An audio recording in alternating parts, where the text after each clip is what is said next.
Every week we chat to ex-players, supporters and invited guests here on Belmont Banter. Welcome to the official podcast of Whitstable Town FC, whose main club sponsor is Fibertech UK Limited. Hello again everyone, and this week we've got Dale Wicketts with us. Now Dale's no stranger to Whitstable Town. We know about his time at Town, but we don't know what he did when he left us or before he came. So Dale, what's your first memory of football? Where did you first start? First sort of memories of playing football would have been obviously youth football. I really do remember following one of my brothers. He was at Sittingbourne at the time. Yeah. And they used to sort of tag along on a Tuesday night and go and watch him. Because at that time, Sittingbourne were doing really well. You know, the brand new stadium, things are going really good for them. It was quite exciting times. So there was quite a big buzz around Sittingbourne. And I don't know if you remember, they had quite a few big teams come down there to play the first team, Spurs being one of them. And I think they had sort of like 5,000 fans turn up, you know, and wow. Spurs had brought a good side down with them as well. So it was good to see some of them, you know, that was what sort of my first memories really. Obviously, about sort of how I got into sort of men's football was probably the last year at school, really, probably the age of 15, playing with my brother's team, actually, a team called Hollands that were playing in the Saturday Rochester League. And obviously, only being 15, I'm not actually sure I was supposed to, old enough to actually play men's football. So I can't remember if I had to play under a different name or I'm not sure. Don't tell me you started football as a ringer. Oh my goodness me! I think I did. Yeah. That's where it sort of started, and then obviously was playing for school as well, and we had quite a good school team, and we got to, I think it was a semi-final of the Kent Cup for schools, you know, so it was quite a good achievement for our school, and was playing a team from Medway, another school, and me and the goalkeeper got scouted to play for Gillingham. So the first game, I think it was a draw and it went to penalties. But what actually happened, it shouldn't have done that. It should have gone to a replay. Yeah. So as it happened, we got to play them again at their ground. And so we got sort of two auditions, if you like, to play in front of the scout. So he was quite impressed with me and the goalkeeper. And he asked us to go and play for Gills, you know. So that's how it sort of first started. You're a Sheppey lad, aren't you? Is that where you were born? But Sheppey born and bred, yeah. So the top end of Kent is ideal for you then? Yeah, that's right, yeah. So, it's quite a history of Sheppey players playing for Whitstable as it happens. And, yes. And that's something I didn't really know until I actually went down there, you know. So it's there's quite a few lads that have done quite well. Yeah, so basically we would go training on a Thursday night at the Strood Sports Centre. And you'd only get sort of half a pitch and only an hour to sort of demonstrate what you got, if you like, you know. And so that was quite tough to do that in that period. And then it was games on Sunday. So, but it wasn't every Sunday. So that worked quite well because we're still playing for youth teams on Saturday. So that still managed to carry that on. But I vaguely remember the first game was against Brighton. And we played up against quite a strong Brighton side, they were.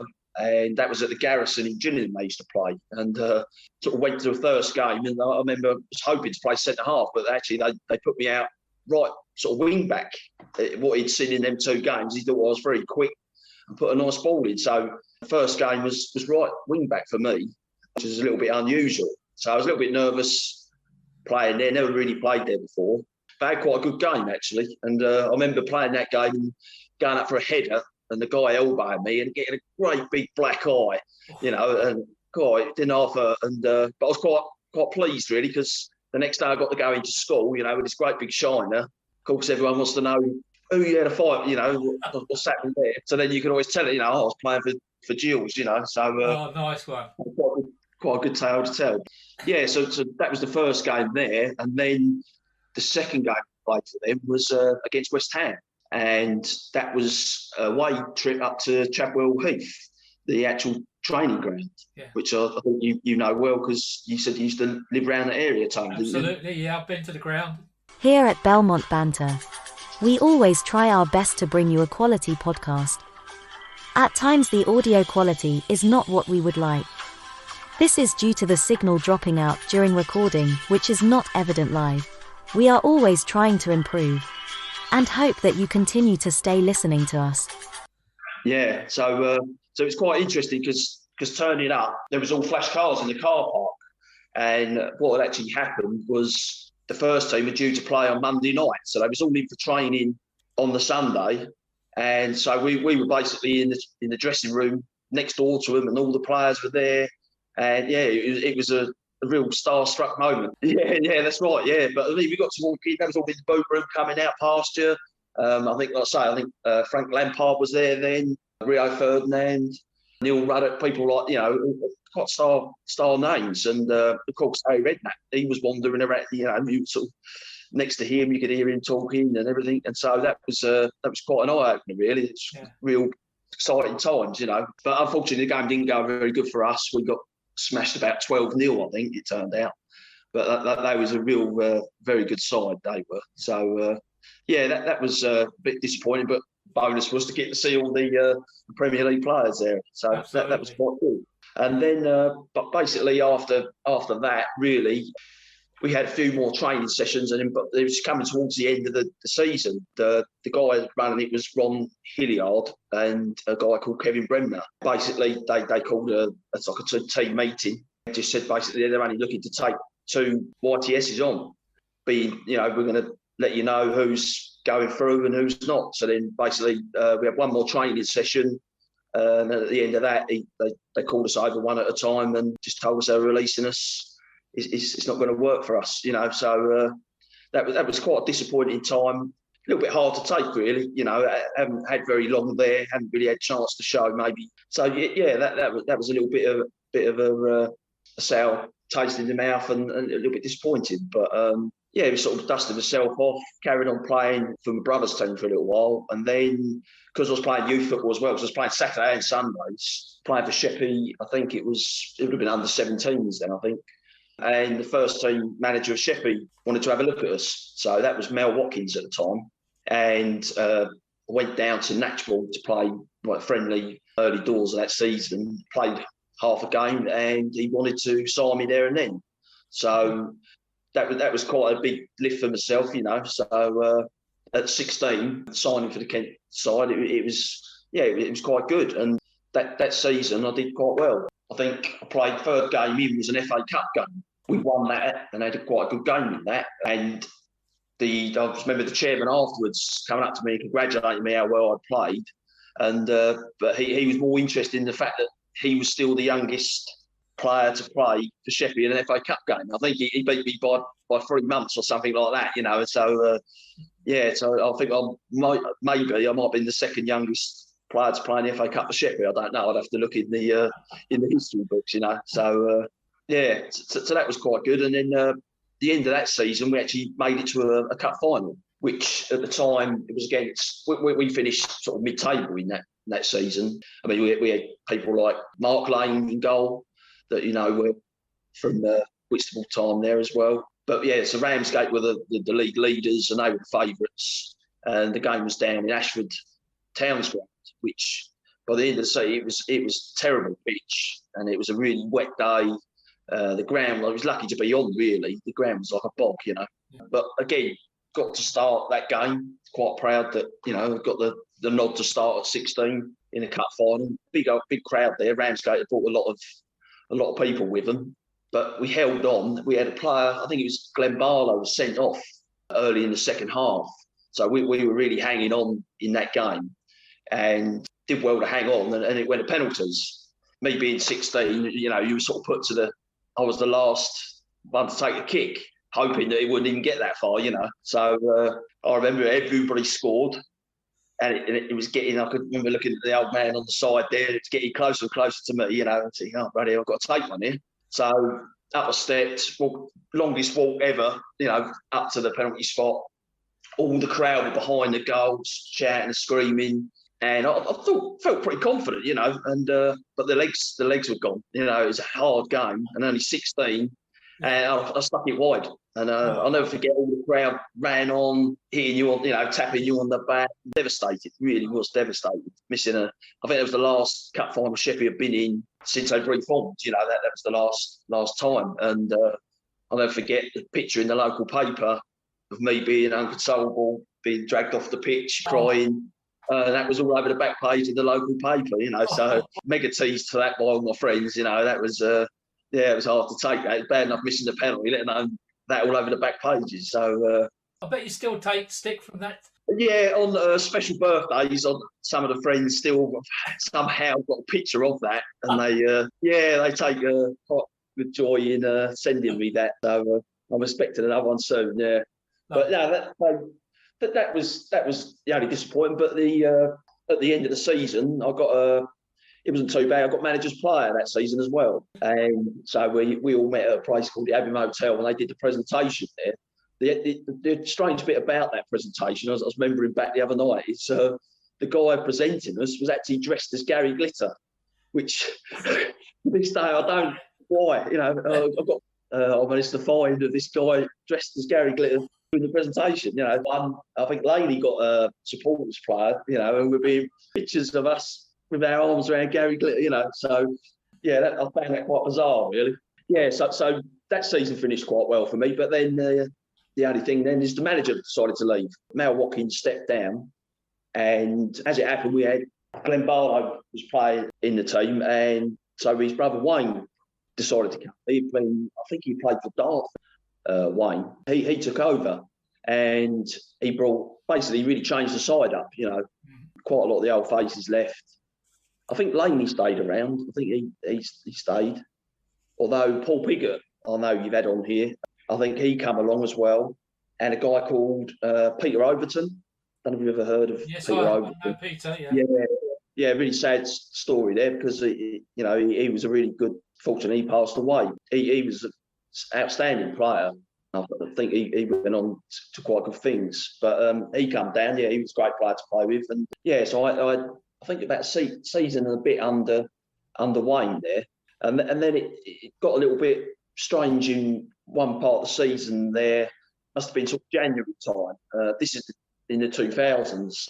I remember Deal were going places. The guy called Tommy Sampson had taken over there. He brought a lot of top players to Deal. That they were spending a lot of money.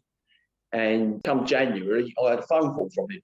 He was interested in signing me. So we'd arranged. He basically offered really good offer. It was, quite a few £100 a week, boots. He offered to take us down there and stuff like this. So it was a really, really good offer. And I remember sort of thinking about it for all of about half hour.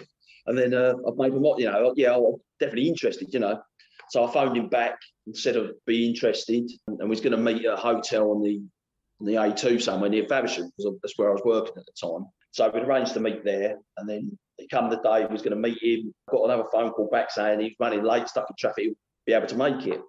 But he said, as it happens, we're playing you Tuesday night, Sheppey.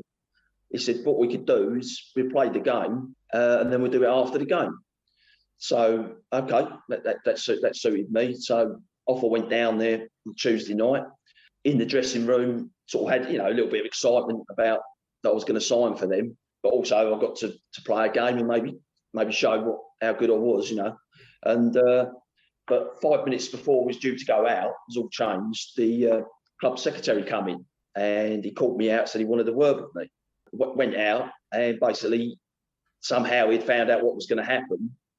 And he said if I sign, that they would go to the Football League and get me banned from playing for an illegal approach, So my hands were pretty much tied. I wasn't sure that I was contracted to Sheppey, but that they were under the assumption I was. I don't know if it was something to do with my age, that they couldn't do that. I don't know. So basically, the move never happened, And as it turned out, quite gutting because, like I say, Deal went on to playing the FA VASE at Wembley. I sort of missed out on that opportunity to do that, which was another sort of kick in the teeth, really. So I was, a bit gutted about that because, I say, it's not every day you get to play there. So, that was a little bit sad, really. But, and that sort of left a bit of taste in my mouth, really. Sort of finished the season with Sheppey.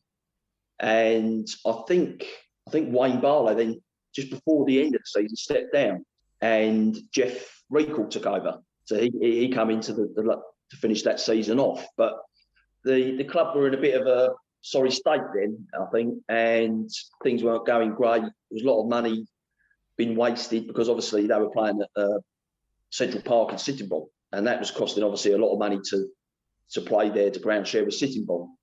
So luckily for me, I had another phone call at the end of that season from a guy called John Roseman. Whitstable Town Football Club's main sponsor is Fibertech UK Limited.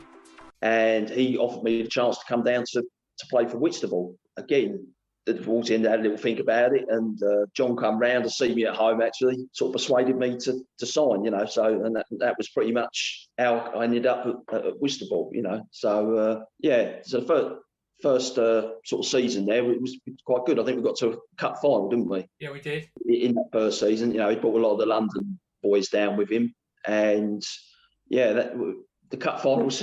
It's quite funny. I was thinking back, it was quite strange because still being quite young then. The week before that cup final, we'd arranged to. I think it was meeting at. I think it was Upchurch Golf Course. Was going to meet there for breakfast, you know.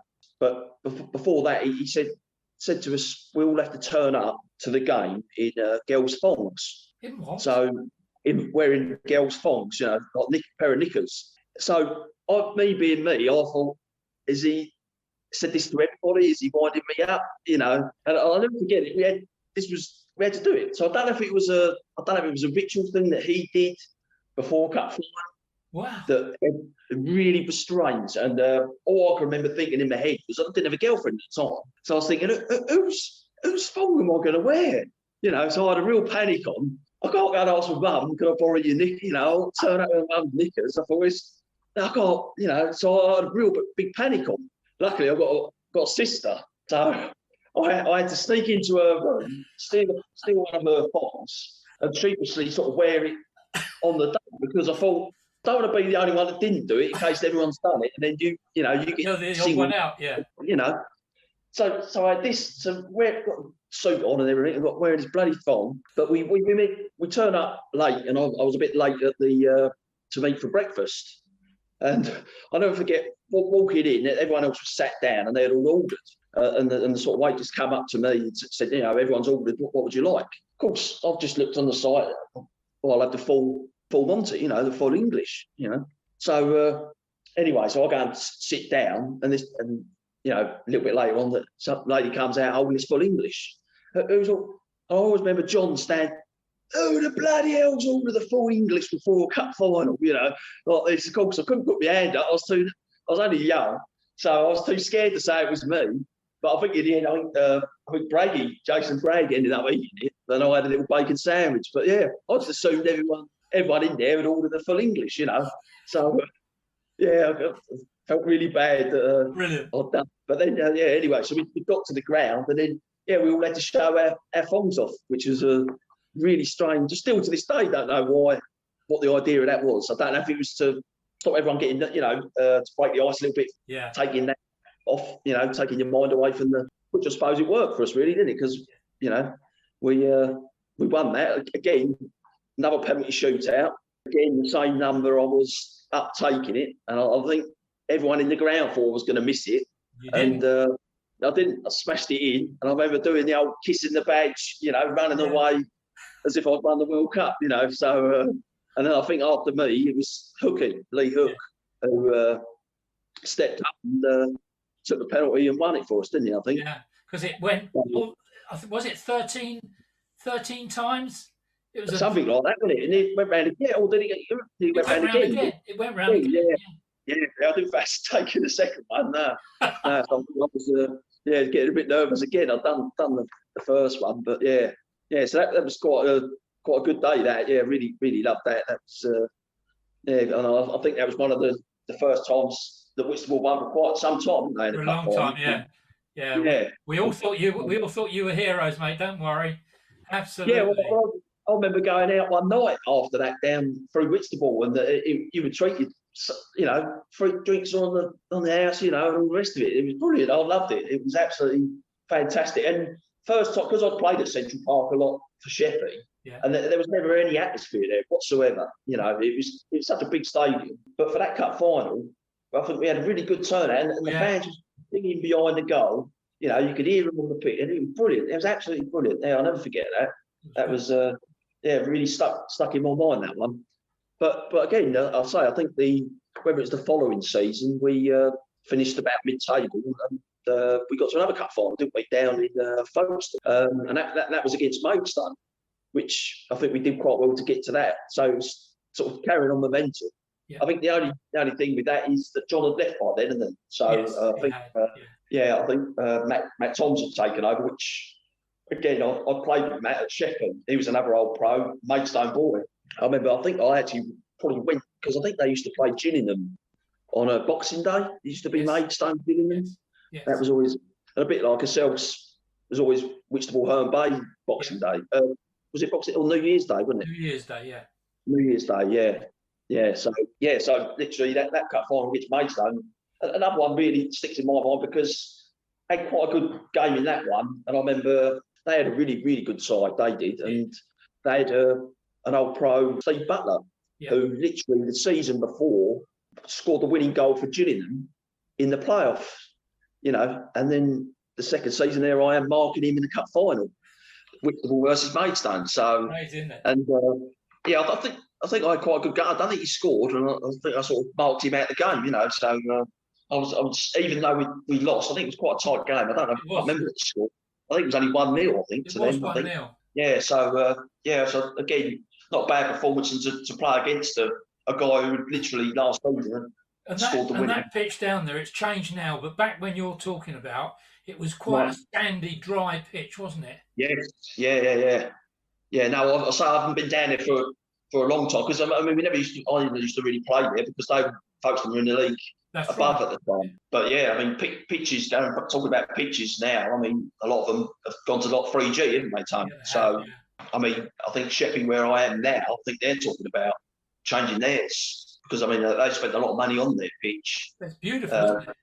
Yeah, fantastic pitch down there. Yeah, and so it's a shame really because I won't be any good really because I hate playing on too much like a slide tackle, you know, getting muddy. You know, you can't beat that. Instead of getting mud, you get carpet burn. Oh, that's right. Yeah, I mean, Sittingbourne used to be like, to be fair, it's covered in sand. I think half my skin's still on that pitch now. I think you know your knees and that. God, yeah, terrible. But so where did you move on from Whitstable then? Yeah, so I think it was sort of really towards the end. I remember after that game, quite a good game, and I remember we all went back to the clubhouse afterwards and had drinks and that, and Matt was sort of looking to build a team for next season then, and I remember him sort of calling us in one at a time to discuss what we want to do next season and these plans and everything like that. And like I say, it sort of stuck with me really because he sort of called us in, and at the time I was on a contract at Whitstable. Not that made too much difference, but I mean basically he didn't want to give me a contract again. So in a way, I wasn't sure if he wanted to keep me, if I was in his plans or not. So it put a little bit of doubt in my mind. But I stayed anyway, and I think played the next season with Matt there. And then I had a team local to me called Shinist East. And a guy there is a manager called Dave Downs, which I think is another old Whitstable player. And Sheppey United, he used to play for Sheppey as well, quite a good player. And he basically, they were doing quite well. It was a league below us, but they had a couple of cup games against teams in our league and done very well. And it sort of got me thinking, you know, it's sort of 5 minutes down the road. Yeah, local side. Yeah, local side. Know a lot of the lads that play there. Can have a drink after the game. You know, all the wrong reasons really, because you know I enjoyed my time at Whitstable so much. So it was a really difficult choice really. But I just sort of started a young family as well, so that was on my mind. And so I decided to go there basically. Yeah, I played must be quite a few seasons there as well, Tom. I think Dave left, and then Jeff Recall took over for a little bit and was playing under Jeff there again. And that was basically how it ended up, really. I sort of played there as long as I could. I mean, for me, I think, you know, you hear about sort of burnout now of probably players. That at the time, you wanted to play as much as you could, you know. And I think for myself, looking back now, probably overdid. I was playing Saturday, even when we was playing for Which, still playing on Sunday. Really? Sunday morning, yeah. I mean, Sheppey had a really good Sunday side. It was a lot of Kent players were playing that, and I got roped into playing. I was playing 2 games a weekend, then plus all your training through the week as well. And I think by the time I got dirt, my legs were gone. It was sort of the burnout side of life, and I did play with a lot of injuries all the time. I just loved to play football, and just a bit of strapping and carry on. You wanted to play at the weekends. That was. If you have a busy Saturday, you play a really hard game, then you've got your Sunday football, then you're training on the Tuesday. If you're not training on the Thursday, if you're not training on the Tuesday, you've got a game. Then you train on the Thursday and the cycle starts again. So it's almost like you're playing 4 games a week. Oh yeah, definitely. I mean, even when I was younger, I used to play twice on a Sunday. I'd play for the youth first, and then I'd play for a men's team in the afternoon. I just wanted to play football. I did that as well. When I was about 14, I mean, I'm going back a long time, so believe me, there wasn't any trouble with it, and my mum and dad knew exactly what was going on. But me and one of my mates around the corner from where I lived, whose name was Tony as well, we used to play a game of football, and I can't remember if it was play in the morning in Whitstable and then cycle to Canterbury and play, or cycle to Canterbury and then back to Whitstable. But you did it. You had all the energy. Oh, yeah, of course you did. Yeah, you didn't. Yeah, that sort of side of, like I say, with the sports science now, and with injuries and stuff like that, it's so, and even diet and drinking and stuff like that. You're going to last longer, and doing the right things. But them days, I mean, you'd finish playing, the first drink was a pint, wasn't it? It was. Did you never consider management? I say I've got a young boy, and when he sort of turned, I think he was 6 or 7, they could start sort of playing. Sort of took him along a few times, and it sort of dawned on me how serious it's taken even at that age now, with pressure put on by parents and stuff like that. And in a way, I was quite fortunate he lost interest. Being even around that small period of time, just watching. I mean, you had a lot of coaches there. I mean, they're not even. I don't think they even play football themselves. They're just because, in a way, it's sort of childcare for some people that they just take their kids for an hour or so, get rid. But some of the dads running it have actually never played. But they're willing to do it. So you can't knock them for doing it. But at the same time, you sort of take a step back and it's sort of the pressures that they're put there, expected to be a Premier League player, and it sort of dawned on me how serious it's got now, how much of a business maybe football's become more than the enjoyment side of it. I've got to pay you a compliment here because I think you've done the right thing. There's no point if the child's not interested. So no, definitely, and that's why I had to say to my wife, I think with football, you want to do it, innit? You shouldn't need anybody telling you to go, and so, I mean, even parts of the period of my time playing, I sort of fell out of love a little bit with it because it does become very regimental with things you're doing all the time, I mean, even from, you couldn't go out Friday night because you had to play football on a Saturday. So you turned up still intoxicated, you have a terrible game, you're going to get found out, and this was, especially starting at a very young age, missing out on when you got your friends phoning you up, you're coming out on a Friday night. It's different.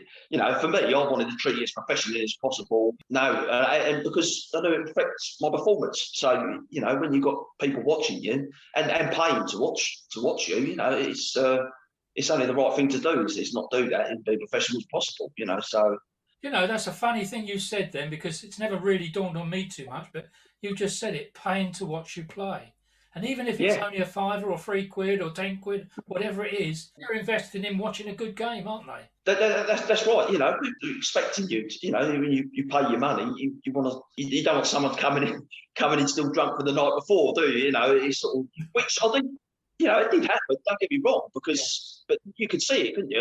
As people watching on the sideline, I think you would know if someone. Everyone has bad games and so on, but you'd get found definitely at a decent standard. You'd get found out if you've been out the night before, definitely. Well, I remember once there. I think it was an FA VASE game. I think I actually went out on Friday night. It was a nightclub called Amadeus at Rochester, And I knew I had an important game, but friends twisted my arm, and I remember going to that game, and I had a terrible, terrible game, and I just scored an own goal from the halfway line against Mark Lane. It topped my head and bounced all the way back and over him, bounced over and went in. I remember getting dropped the next game, and that was a lesson learned. And you just couldn't. Well, we're a bit time sensitive here on what we do, and it's been a great chat with you tonight. I thoroughly enjoyed it. This is, I wouldn't say this is part 2, but we had an attempt a week or so ago, and the sound wasn't any good. But you've been brilliant again, Dale. So I thank you very much for coming on, mate. It's been an absolute pleasure. Thank yourself and everyone at Whitstable for doing this as well. It's really brought back some great old memories, and what a great club Whitstable is. One of the the best club I've ever been to, definitely. And like I say, the actual family feel, the chairman, and everything about it is fantastic. And I know that from lots of lads from the island that have played for Whitstable before all say the same thing. So yeah, definitely. Really, thanks for doing this, Tom. Bro, you're welcome, mate. I tell you what, the thanks are all mine because I think you're either 40 or 41 or 42. I can't remember how many we've done now, but wow, there's another quality Belmont Banter interview. Thank you, Dale, very much indeed. So, ladies and gents, from me here at Belmont Banter and Dale Wicketts on the other end of the phone via Zoom, it's good night from Dale and good night from me. Cheers, everyone. Whitstable Town Football Club's main sponsor is Fibertech UK Limited. They are providers of optical fibre services to the telecoms industry, specialising in optical fibre provision, local and long haul. We offer a full turnkey solution to our clients throughout London and the south of England. Contact us through the website for more details. Your host, Tony Rouse, every week on Belmont Banter for news about local football in Kent and beyond. I do hope that you've enjoyed today's episode of Belmont Banter. Don't forget there's a new episode out every week which comes out on a Sunday night, early Monday morning. And you can leave your suggestions for a guest to invite at the end.